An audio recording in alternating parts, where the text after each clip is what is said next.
Hello Internet, my name is Callie, and today I'm talking about empty canvas syndrome and how to overcome it. So, empty canvas syndrome is like the feeling that you get when you're sitting in front of a blank page or a blank canvas or a sheet of wood or whatever, and you have all of your paints and everything is set up, and you're just staring at it and you have no idea what to paint, or if you have an idea, you're just so afraid to jump in and maybe ruin the canvas and waste your paints, waste all your money and your resources, and you don't want to start because you're afraid. So firstly, I want to preface the video by saying two things. I had some trouble filming it, which you'll see near the end. There's some parts that are kind of cut out. There's it skips ahead to her hair being completely finished, and her shirt being completely finished, but those were just because I forgot to press record for an hour, but those were just basically I just filled it in with one color of paint. And secondly, if you hear a noise in the background, it's because like that my puppies are in the room with me for moral support, so they're probably going to be itching or barking or whatever it is that puppies do.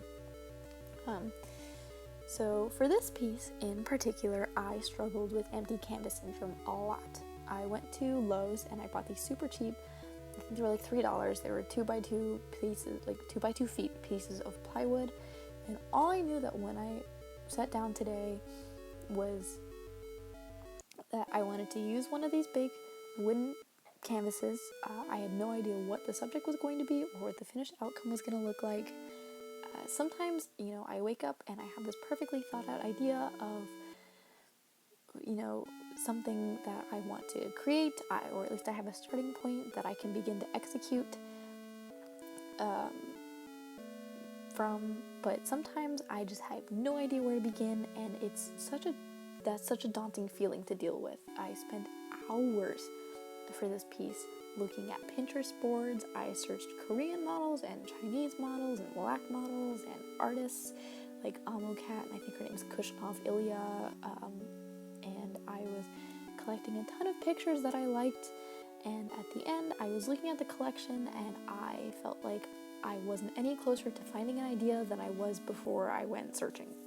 So I kind of sat back and I looked at everything critically, and I said, okay, I like the look of this bob hairstyle, I like the look of these glasses, I like how this model is positioned, and I went on Instagram and I looked at some of the tattoo ideas I had compiled, and I said, I like this snake, and I like these flowers, and I like this color combination.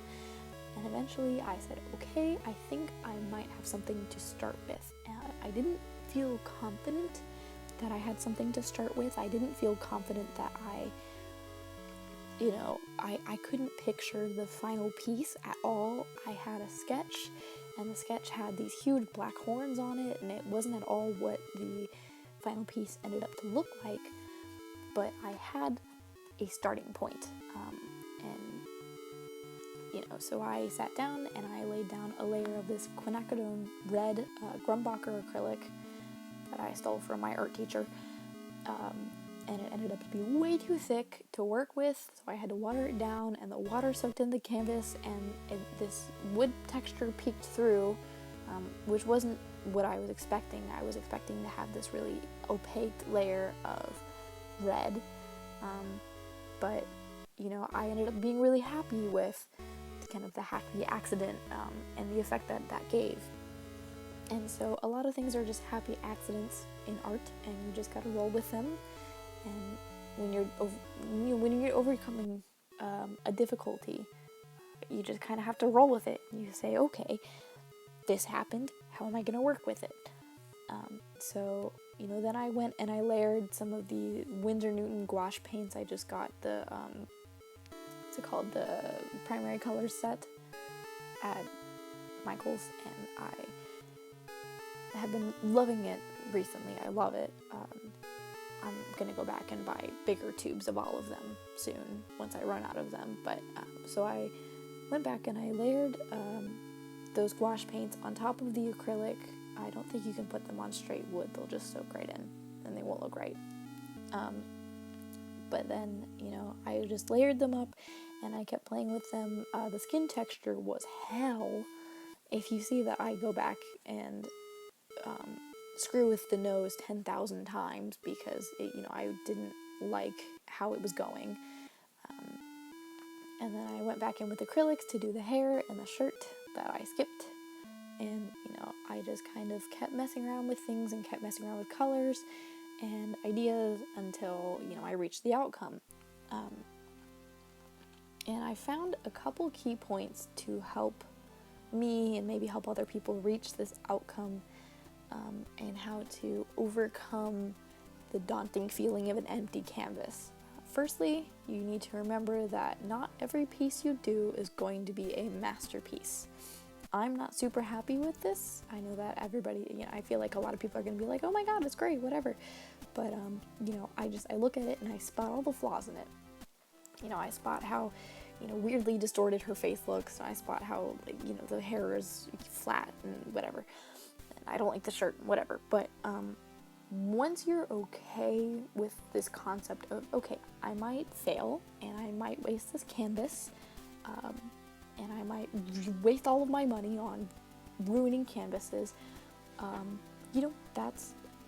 I might do that, but it's okay. Because if I never even try, I'll never succeed. I'll never come up with something that I love. I'll just be stuck, with an idea, and I'll never know if I can execute it, and I'll never get better at executing things. And secondly, you need to try to work on something new every day, even if it's just sketching. It doesn't have to be a whole, full finished piece. But warming yourself up to the idea of tackling a huge project, because, sometimes you might sketch a girl and then you like that character and you want to, you want to draw that character again and you want to add more things to her and you're developing an idea, and, once you have it in your brain, your pen goes a lot easier on the paper. So I worked at my job pretty much all week, and since the last piece I did, and I didn't have any time, or when I did have time, I didn't have the mental energy to think about art, and I think it really reflects on how much I struggled to get this done, because my brain was just not in an art mode. I was so kind of out of practice with thinking about tackling a canvas, and I had no idea where to start. So, when I do art every single day, I feel like it flows so much more easily on the fifth day than the first day. So, I gotta remember to just do something new every single day. Doodling on notepads at work, they yell at me for all the time, but it helps so much. And so thirdly, you need to be flexible. So think about a starting point, and if you have a starting point, then that's good enough. I had no idea what the end result was going to look like. I had no idea what the canvas was going to look like once it was completed. So, I liked this. I liked all of these elements of it, but I didn't know how they were going to fit together. I had no idea what they were going to look like.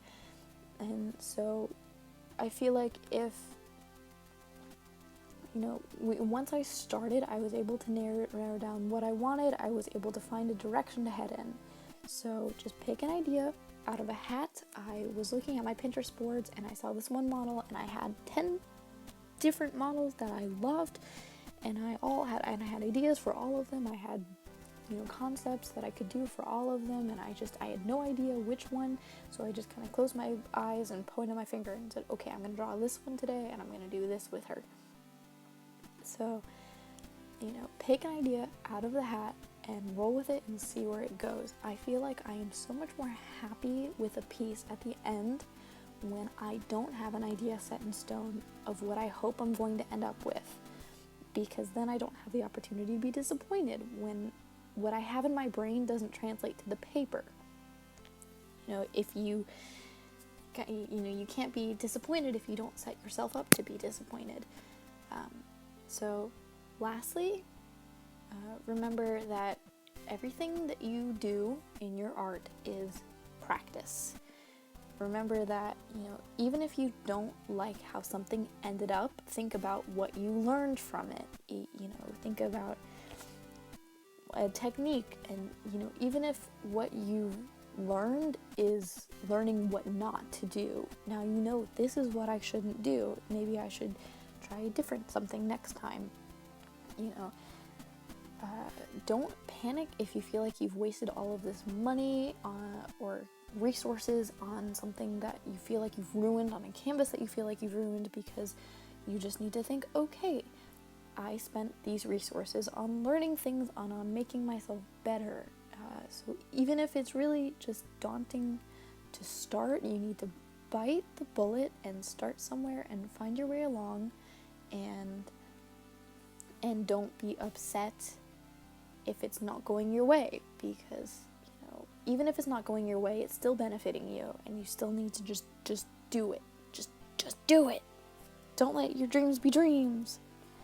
Do it. I don't know. So now we are heading towards the end of the video, and I'm not entirely sure what to say at the end of videos because I'm not used to making videos like these, or any videos at all, really. Hopefully in the future I'm going to be able to produce maybe better quality content, or better, just have a more fluid setup in which I don't struggle so much to get something out into the world. I've been working on, making a piece and then, putting it out there. I'm going to art school in this fall. I'm going to Savannah College of Art and Design, and I'm really worried about what's going to happen when I'm kind of forced to produce things, because in high school art classes everything was really easy, and now I have to really think about things critically, because it really, it's crunch time. It really matters now. So I'm working on, making these videos to help me think about things more critically, and to help maybe other people who are struggling with the same things. Maybe you can relate. And, maybe we can all learn something fun. So in the comments below, if you want to give me some ideas of more topics to talk about, or more paintings that I should, try to tackle, or challenges or something. I was thinking about doing the, what's it called? The challenge in which you do other people's style, the art styles challenge, like different people's styles challenge. And, maybe I'll start to tackle that soon. That sounds really fun. I'm just rambling at this point. Okay, you can just watch the rest of this video. There's a little clip at the end of my dogs, which they'll probably be at the end of every video until I move out of my parents' house and I don't have my dogs to film anymore. Even then, I'll probably just have my mother send me videos of the dogs. I really feel like I'm rambling at this point. In a second here, it's going to be the much more sped up version. Okay, so at this point, I have no idea what I'm trying to say. So, at this point, I was just kind of working on details. I don't like how these goggles turned out. I feel like I really needed to have looked at, I kind of just pushed these out of my head. I looked at pictures of goggles, but I never had, I couldn't find one in the exact position that I was looking for. And this tattoo on her shoulder, I went back and reworked 10 dozen times, and which is why it probably looks a whole lot different now than it's going to look at in the finished piece. I couldn't record all of this because I was just going back and forth and back and forth and back and forth to everything, and it was just awful. So anyway, this is the finished piece. I'll put a picture at the end, a still picture at the end of what everything looks like in high quality, so you guys can see all the details. Oh, this is the original sketch with the huge horns and what it ended up to be. At the end, I'm happy with this. And there's my Lolo! Hi, Lolo! So follow me on Instagram and whatever at Malo, and subscribe if you want to, and bye! Love you!